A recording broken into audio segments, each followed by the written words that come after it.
Welcome back to episode 7 of whatever you think this series is for. Speaking of which, I was thinking about doing maybe a more topic-specific episode today, where I was going to talk, because, a lot of times, if for whatever reason people watch these, and they look back and they're seeing me drink a bunch of stuff before, they're seeing me drink a bunch of stuff after, they're hearing me talk about stuff.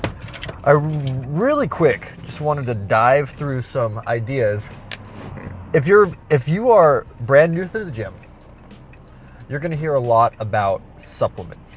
Supplements are going to be kind of a hot topic. You're going to be introduced to pre-workout, you're going to be introduced to protein powder, to creatine, to glutamine, to BCAAs, all that jazz.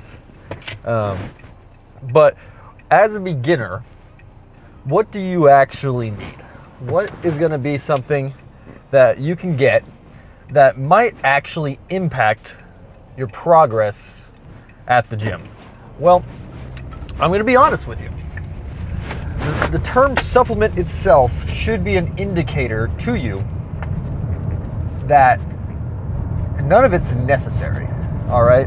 They're all supposed to be supplements for what you can theoretically achieve in your diet. Now, regarding that doesn't mean that I wouldn't suggest a few things to, maybe have over the counter just in case.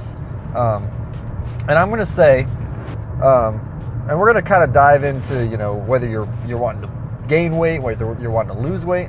Well, let's just say, in general, for the average person who's starting the gym, whether you're either one of those things, I'll say it's the best stuff that you can have to begin with are going to be a good protein powder that tastes good and creatine.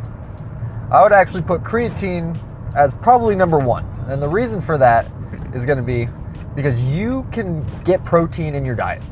For people who are trying to lean down, or let's say you're 250 pounds and you're not really happy with that and you're trying to lose some weight, well, creatine you can still take. I would still recommend taking creatine. You're going to hold on to some water retention, and that might make the scale go up a couple pounds when you first start taking it, but that's not really a big deal.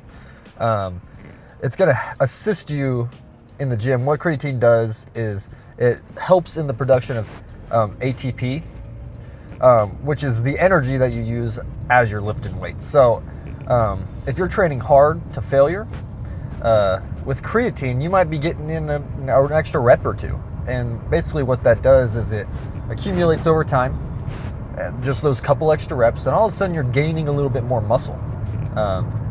So definitely does not hurt to be taking. It's something natural. I'm pretty sure you find it in steak. If you're eating steak, definitely you're going to be getting it anyway, but it's just not quite enough. The recommended dosage is, it's 5 grams a day, but I've actually heard that you only really need 3.5 grams, especially if you are eating more of a carnivorous diet. But yeah, creatine, definitely up there with what you should be taking. And it doesn't matter, I get questions about this all the time at GNC. It doesn't matter when you take it. You don't have to take it pre-workout, post-workout. You just have to take it at some point in the day. And I wouldn't really stress about the whole water aspect of it. But if you can, drink a little bit more water. Honestly, that's good for you anyway, probably. So that's the number one thing I would suggest. The number two thing is going to be a protein powder. Now, we talked, I think it was, yesterday? I think it was yesterday, about how to understand when a protein powder is going to be lean. It's pretty simple. You're just looking at how many calories of that protein powder are coming from the protein itself and how many calories are coming from other things. So if I were starting over again and it was my first time picking out a protein powder, I would go to Walmart. There is a brand called Equate, Equate. Equate is what I'm going to call it. And they have a chocolate protein powder. I think it has 24 grams of protein, and it's 110 calories. And that shit is gas. It is so good. the reason I would go with that is because 110 calories is pretty lean. Now, hear me out. If you're a new lifter, and let's say you're a little on the skinnier side, you're like 130 pounds or something, and you're wanting to put on weight. Well, if you are eating protein, if you're eating just in general, you're going to be gaining a lot of like weight and muscle anyway. What I would wait until further out in your lifting career before you get a purposefully high calorically dense protein powder. I would wait before you get a protein powder that's high in calories, just because you have a little bit more control with the lower calorie protein powder. You're still going to be wanting to eat a lot of the stuff in your diet, because you might not feel super great if most of your meals are coming from like a protein drink. You still are going to be wanting to make some chicken, some turkey.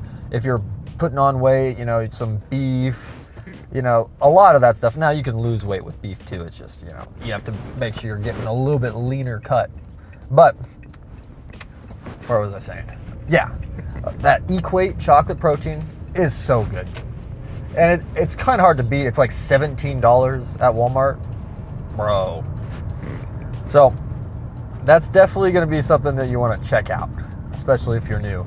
If you're losing weight, I would still go ahead and grab yourself a protein powder. The reason being, if you're working out pretty tough, you might struggle to get in your protein every now and then. And then you can have a scoop of protein powder. But, a lot of people, myself included, I mean, I'm not a great example of this, because I will have a protein shake after I work out, as well as like a dextrose shake. But you don't always want to be drinking your calories. You'll hear that a lot. Drinking your calories is bad. Just like everything else, there's kind of like it depends. It depends on your situation, right? For example, a lot of the clients I used to train were truck drivers. It was a big thing. I would say almost 60% of the people I ever trained were truck drivers. Because they have a conundrum where they are in a truck for hours at a time. All the food they can eat is what they can either pack or they can go through the drive-thru. And a lot of them, depending on when they get up, how good they are at cooking and whatnot, some of them will opt for the drive-thru more than often. So we have to figure out ways like, okay, well, you want to see if you can pack some snacks that aren't going to be like handfuls of nuts, because those are really fatty, and you're going to end up taking in a lot of calories by accident. But we're going to have to find ways to mitigate how many times we stop for fast food. And this is where those like liquid calories, not even, like just appetite suppressant mindset comes in. So protein is going to be something that suppresses your appetite. Caffeine is also going to be something that suppresses your appetite. Now, you don't want to have caffeine too late in the day. So if you're, working out at night, or you're thinking about, using it at night, not a good idea. You're going to want to prioritize your sleep. That's for sure. But let's say you're a truck driver and you're driving, and your next stop where you can like get some food that's healthy is 2 hours away. Let's say that. But you're hungry right now, and you don't think you can wait 2 hours, and you have two options. You can reach down, you can grab, either a cup of black coffee, 0 calories, or a 0 calorie energy drink that has, probably 150 to 200 milligrams of caffeine. Keep in mind, you have to kind of be ready for that. Or you can grab a protein shake, or you can grab fast food. Well, the fast food, depending on where you go, shit, that shit might be 2,000 calories. Especially if you're getting like a soda, soda and fries, all that stuff, and then you're probably still going to be hungry when you get to where you're at. Because a lot of that stuff is, not very satiating. It's going to make you hungry pretty quick again. So that's probably not the best option, right? Well, if you have a little bit of caffeine, that's going to suppress that appetite, and you might make it. to where you can cook some food that's going to be healthier for you. You know, or get food that's healthier, because not every fast food place is going to be serving. Like, you can go to Subway, and I'm sure you can find a way to make a pretty lean meal there. Oh geez, it's packed today. That's what I get for waking up late. And then, or you can have a protein shake. Now, a protein shake is probably not going to be quite as effective as the caffeine. But if you, let's say you have that equate, 24 grams of protein, if you double scoop that into some water, I'm telling you, just if you're double scooping in water, it's still gonna taste pretty good. I swear, it's not that gross, you know. If you need something to just make you feel full until you have access to food that's gonna be healthier for you, double scoop some protein into I used to do this too, into like a blender bottle, shake it up, make it smooth, down that sucker. That's like 210 calories, tons of protein. Well, you know, you're probably going to feel pretty full after that. No, at least for some time. It's never going to replace an actual meal. Obviously, the go-to, pack some meals. But, you know, it's nice to have. So if you're trying to lose weight and you're thinking about, you know, maybe like intermittent fasting in a way, and you're just needing stuff to tie you over, protein can be a good option. Other than that, I'd say... I'd say creatine and maybe protein powder. I think I'm going to start the workout, and then we're going to be back for car talk at the end, where I'm going to continue this discussion, because we still got to talk about pre-workouts, you know. There's plenty of other things that you're going to see that, you know, we're going to talk about, like artificial sweeteners in general, why they exist, you know, who they're for. We're going to talk about, we're going to talk about all that stuff. And honestly, let's have a workout to kind of clear the mind and think of some ideas. That was a weird pause. So I'll catch y'all in the gym. Today's plan involves a hamstring specific leg day. So we're going to start off. I was going to start off with some Smith machine RDLs. However, the unfortunate reality of showing up to the gym late after New Year's is there's not going to be a lot of machines open. So you just got to be flexible. So we're going to start off with some nice and easy hamstring curls. Maybe it'll warm up. However, in just a second, we're going to get brutally honest with how hard we're willing to try. So, the reason I'm opting for the Smith machine is, it's just easier to grab onto. I don't have to, you know, balance it. You don't have to really grab it super hard because it's guided. It's gonna be way easier on my forearms. So, we're gonna probably do that at some point. So we're gonna start off with this. Go crazy hard. I like going hard on the compounds. Because you're working a bunch of stuff with compound movements, but if this is gonna be the first thing I do, I got the most energy, I'm fucking gonna go crazy right now. Let's see. So after this, we're gonna probably go on to hack squats. And again, only probably 2 quad movements today. Gonna go crazy on them though. Hack squat, I'm so excited. I've never been more excited to hack squat in my entire life. I'm feeling it today. But then after that, we'll probably see if the Smith machine's open. That'd be real nice. Do Smith machine, probably come back and do more of this, because honestly, this is my favorite. I'm not a huge fan of the prone hamstring movement. It's fine. I just like that I can stretch my hamstring a little bit more here, which, if you've been following, you know that I like stretching my hamstring. All right, I gotta shut the fuck up.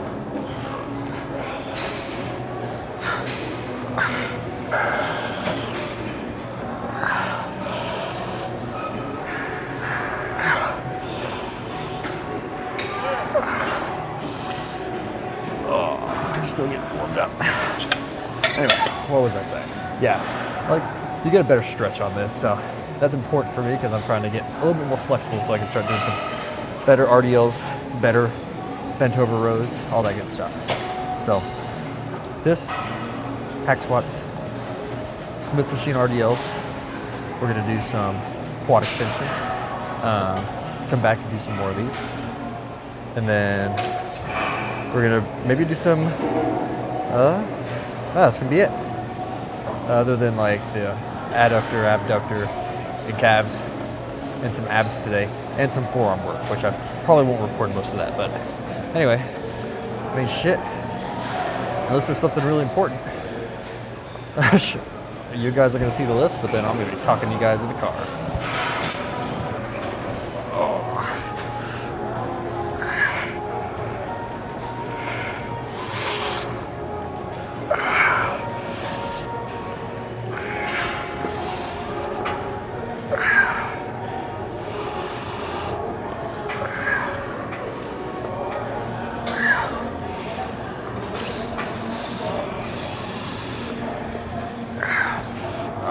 Holy shit. Oh, Lord.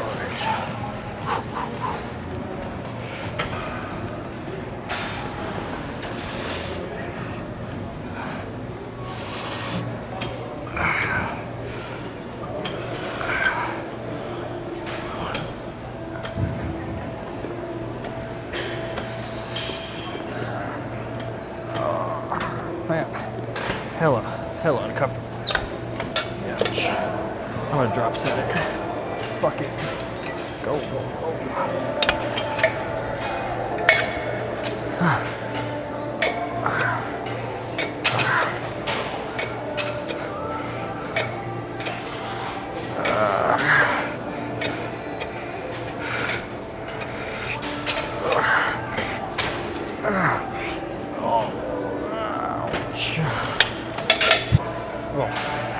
So clearly, this is not a hack squat.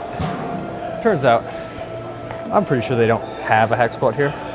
It was like the Mandela effect. I think that's the one. Where you're like, it's always been here. And it turns out they don't have one, but pendulum squat, it's not something I've done a lot, but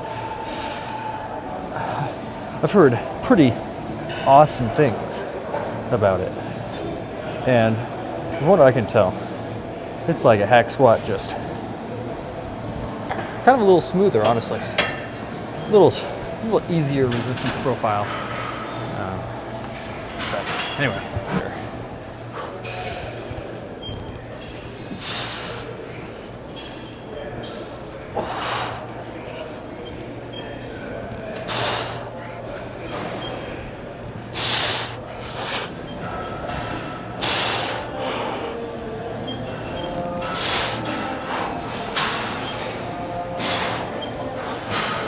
Oh, look who it is. Haha.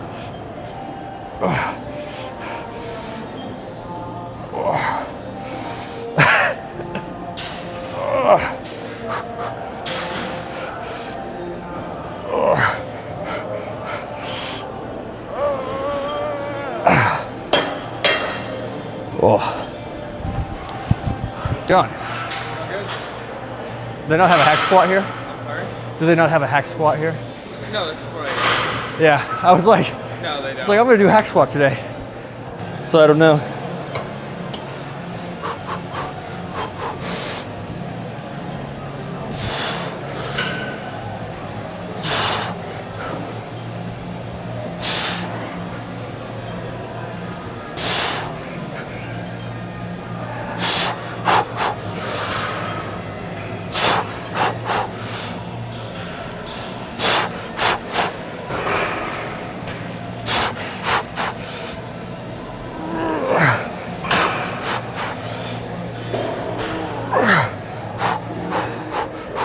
Oh, you wanna help me do one more? Yeah. Or a couple more?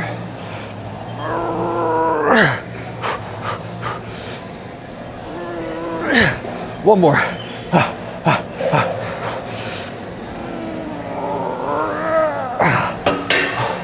Oh, fuck.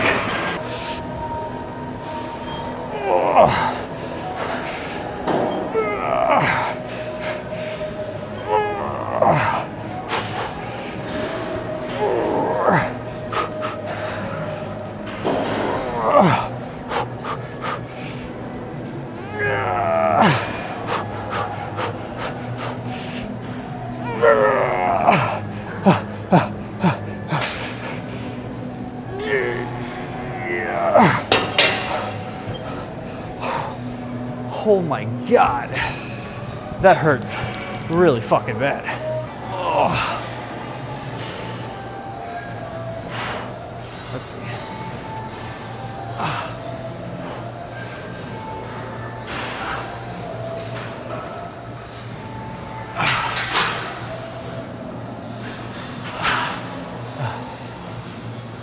Oh my God. Holy fuck. Oh, is at the bottom? Ouch.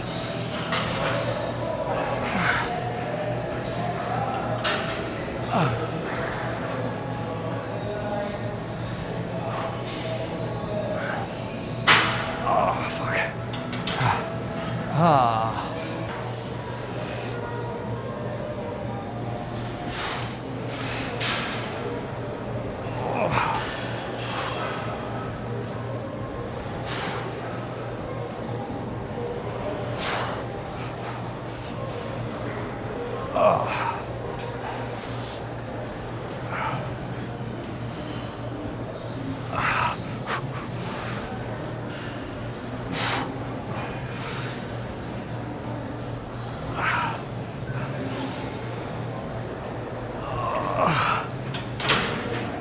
Oh my God. Did a couple sets with my bud over there, fellow trombone player. At some point he's gonna watch this. He's gonna be like, whoa, I made the cut. He's the guy I was talking about who has the giant fucking quads. What the hell? Can I not adjust this? Oh, here we go. Check this out. Gotta push this back. All right. So, and the nice thing about working out with somebody every now and then is, like I'm doing 40 pounds because he helped me go down to like straight up failure on the pendulum squat. Like, I'm cooked right now. So, yeah, we're gonna do a couple sets of this.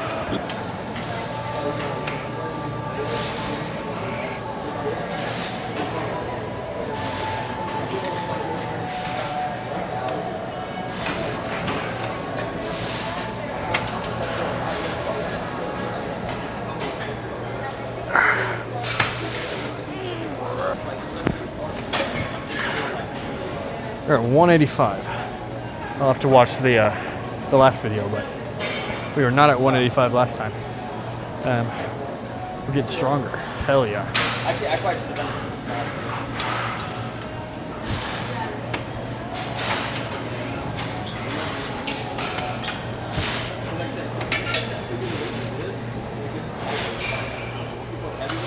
You're gonna try to push them down and you're watching.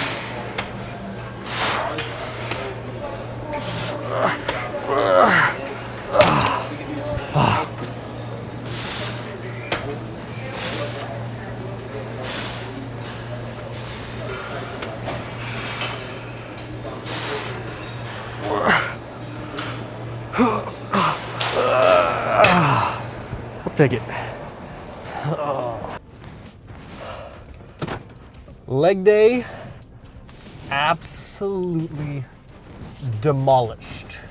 Holy shit. So, after quad extensions, I did, well, after quad extensions, the hamstring, all the hamstring machines were taken. So, including the prone hamstring. So, I went over and did my wrist curls at that time. Those felt pretty good. My forearms, I mean, I wasn't grabbing stuff really heavy today. I feel them a little bit, but I'll say so much better. So freaking much better than it was the last couple days.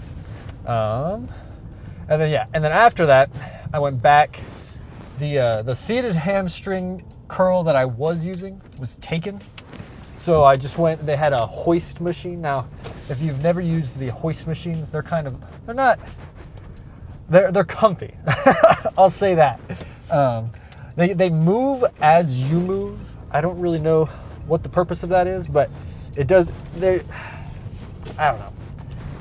Like, I can't sit upright. Like, you'll notice when I'm doing my seated hamstring curls, I like to lean up over the, like the arm, like the grips. Because again, that hamstring crosses over the hip joint. So the more, like think about when you bend over and touch your toes, like you're bending over, like the more you bend over, the more you feel the stretch.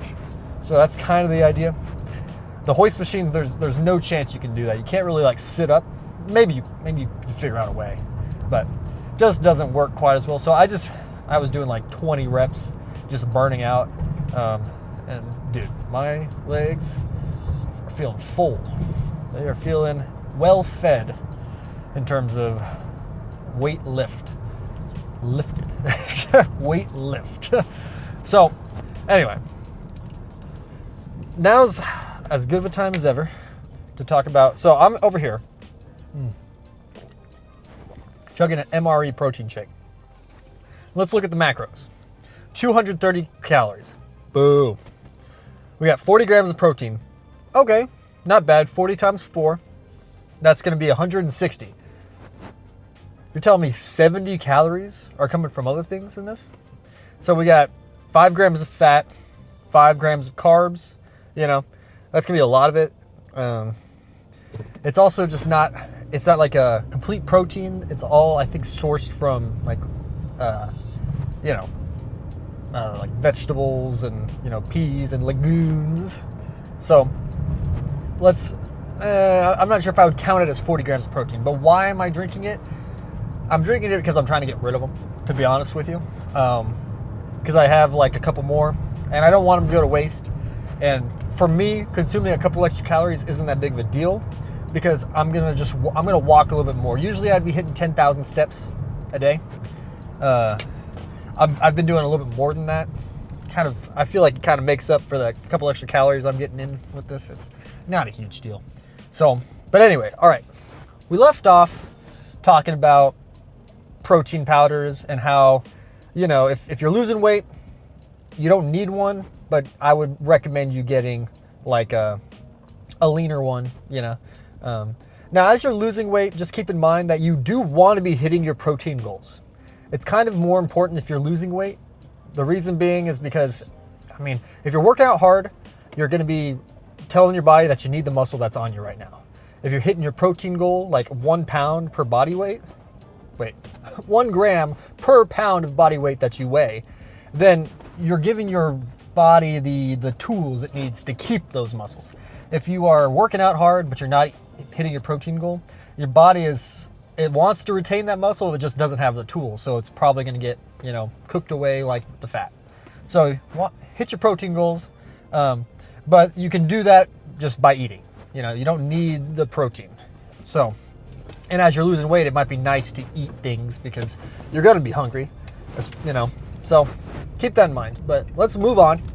Let's start talking about pre-workouts. All right. The forbidden fuel.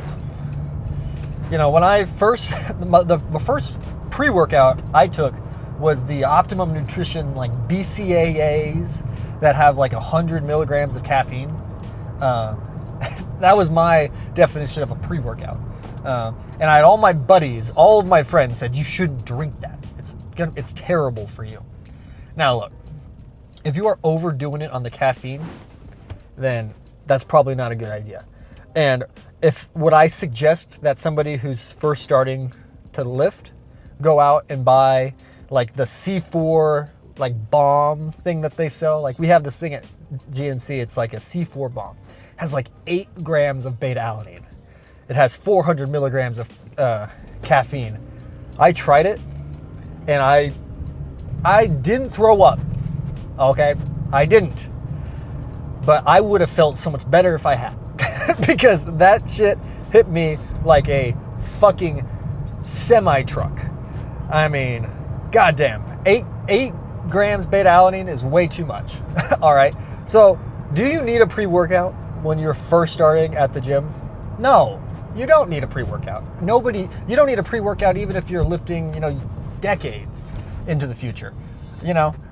Can it be nice? There's a couple reasons why a pre-workout might be nice, and I talk to a lot of my clients about this, is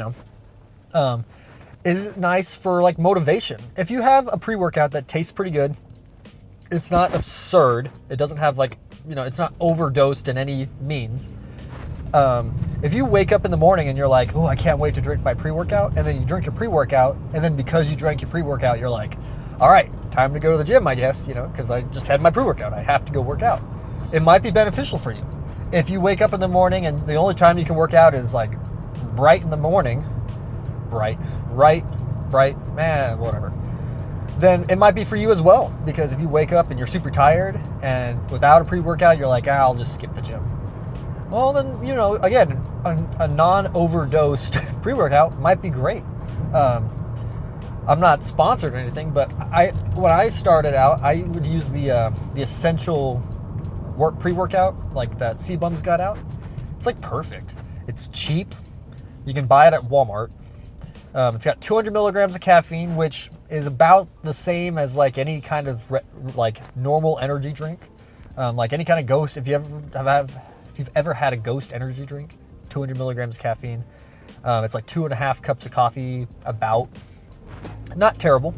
I think most people could probably manage that. Now, if you have like a heart condition, if you have stuff like that, like avoid it. Talk to your doctor. With any of this, talk to your doctor first. I think that's can't be overstated.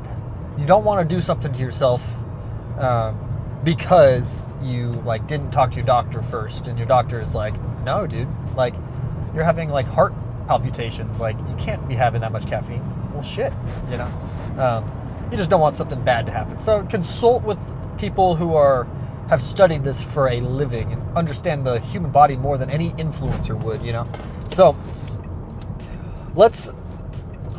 you decided to take a pre-workout, you take one scoop. Oh, but I want to go to the gym again. Should I take another scoop of pre-workout? Nah, dude. You don't want to be overdoing it. You don't want to rely on stuff. That shouldn't. If you can, you shouldn't source your motivation to go to the gym through the pre-workout.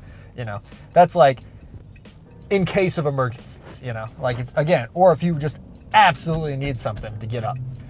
But it's nothing essential. You don't need a pre-workout. But let's say you have a pre-workout and you're looking at it and it's in your hand. You haven't purchased it yet. What do you want to look for? You're going to want to look for the things that you're going to need. If you're using it for caffeine, you're going to want there to be a little bit of caffeine in there. That's just going to help you wake up if that's one of the reasons you're using it. Or if you're intermittent fasting in the morning, if you're working out fasted, can also help. But if you're using it also because you want to maybe get a more enhanced pump, you're going to be wanting to look for some citrulline. I don't know. There's a wide range of how much citrulline. I've always found that 6 grams is kind of the money mark for me. I think it's different for a lot of people. And I've seen some that have 10 grams of citrulline. I've seen some that have 3. It kind of just depends, I wouldn't stress too much. You'll figure out what works for you. And you can always buy citrulline as its own thing. A lot of the times you'll see L-arginine paired with citrulline because I think it helps with the process of the citrulline working. You're going to see some beta-alanine. Beta-alanine is going to be the stuff that makes you itchy after taking your pre-workout. And 3.2 grams. Please. Try not to go too crazy over that. I think that will just make you, I think is going to be what makes you feel kind of sick. So 3.2 grams beta-alanine. Beta-alanine doesn't really do anything for you. It's more for distance athletes. It kind of helps, your muscles have a little bit more endurance from what I remember. But it takes a month of consistent use to really start to show the benefits. So a lot of people just like the beta-alanine in their pre-workouts just because it makes them feel all right, the pre-workout's kicking in. I'm ready to go. I'm feeling itchy. I'm ready to go. They're scratching their ears and stuff. It's kind of normal. Don't let it freak you out. What else is in pre-workout? Make sure it tastes good. If you don't like it, then there's plenty of them out there that are going to have this exact same ingredients that they just have different flavors. Damn, I might have to do a part 2 on this because low-key, I am here. I already gave the cats treats, so won't be doing that again. Dude, they cannot get fat. They get fed by everybody here. All right, so we kind of talked about the three main ones, right? We talked about the protein. We talked about creatine. I think everybody could probably hop on some creatine. There's a lot of like, oh, it's going to cause a bunch of kidney problems. A lot of studies show that that's not the case. So I wouldn't stress too much about that. Do your own research, you know. Don't just go off of what I say or what somebody else on the internet says. Protein, we talked about, you know, finding kind of a leaner protein. You know, you don't want to be spending $100 on shit that doesn't work. They will try. The supplement industry, it's not FDA approved, okay? So, you know, look into some of the companies that you're buying from. There was a study that just came out about how a bunch of protein powders have a bunch of lead in them. Ooh, no good. You know, so try to find a reputable brand that you can probably trust, because, you know, they are probably at least trying to regulate as much as they can. So we talked about finding a lean protein, kind of how to use it, whether you're bulking or you're cutting. We talked about, you know, caffeine, pre-workouts, and honestly, anything after that is stuff that you don't really have to worry about when you're just getting started. Like you'll see me over here taking some like glycerol, but like this is what I had this morning. I had a Sebum. It's like a stimulant-free pre-workout, because I had a Ghost too, because I was like, that's where I forgot my blender bottle at work, so I couldn't mix anything together. So it's got 5 grams of citrulline, like we talked about, 3.2 grams of beta-alanine. It's got 3 grams of glycerol. And anything else past that is kind of like, well, I don't really necessarily need it, you know? It's just like a couple extra stuff that isn't like super highly dosed, you know? But it works pretty good, and so I'll use it. And if it works pretty good, and it doesn't make you feel bad, and it doesn't cause any weird side effects, then, you know, and it looks like it's dosed properly. I don't want to just say, oh, if it makes you feel good, use it. That's not the case, all right? It's like cigarettes. They might make you feel good, but they're bad for you, all right? The long-term effects are pretty bad. I'm not sure how much of the long-term effects have been studied on like some of these supplements, but, you know, you just kind of have to keep up with the research. If you do that, you'll be fine. So go grab yourself some creatine, 5 grams of creatine. Come visit me at GNC. I'll get you some creatine. I'll hook you up. And then if you want, go hit up Walmart supplement aisle, buy you a $17 thing of Equate protein powder. You cannot go wrong, dude. The last thing I'll say, mass gainers. Fuck that shit. All right? Look. All right? Half the people who come into GNC, they're looking for a mass gainer. All right? Oh, okay. You want to put on some mass, huh? Yeah. I'm like, all right, how many scoops of this are you taking? I just take 1 scoop. Dude, I only take 1 scoop. It's like a ton of calories. Check out that serving size. All right, enough said. Mass gainers, the serving size is gonna be like 6 scoops, and you're getting like 1,300 calories. That's way too much. You do not need all those calories. A lot of that's gonna turn into fat. I'm just telling you right now. It's just not worth it. For like 50 grams of protein, dude, it's like 7 or 8 grams per scoop. That's like nothing, you know? And when it comes out to calories, it's like 200 or 300 calories per scoop. It's really not that much more than a protein powder. You're just getting way less protein. So never really understood those. I don't think they're like a great idea, unless it's like there are extreme circumstances here. But if you are like, I've had people who are like, yeah, man, like like this thing lasts me for like 6 months, and I'm like, so the serving size is 6 scoops, and there's only 15 servings in there. But they think but I just can't gain weight. Well, because you're tracking it wrong, because you think that you're getting 1,300 calories with 1 scoop, and that's just not the case. So if you think that's what you need, I promise you, it's probably not. And don't just walk into GNC and be like, I want to gain weight, and when the guy tells you like, oh, just grab a mass gainer.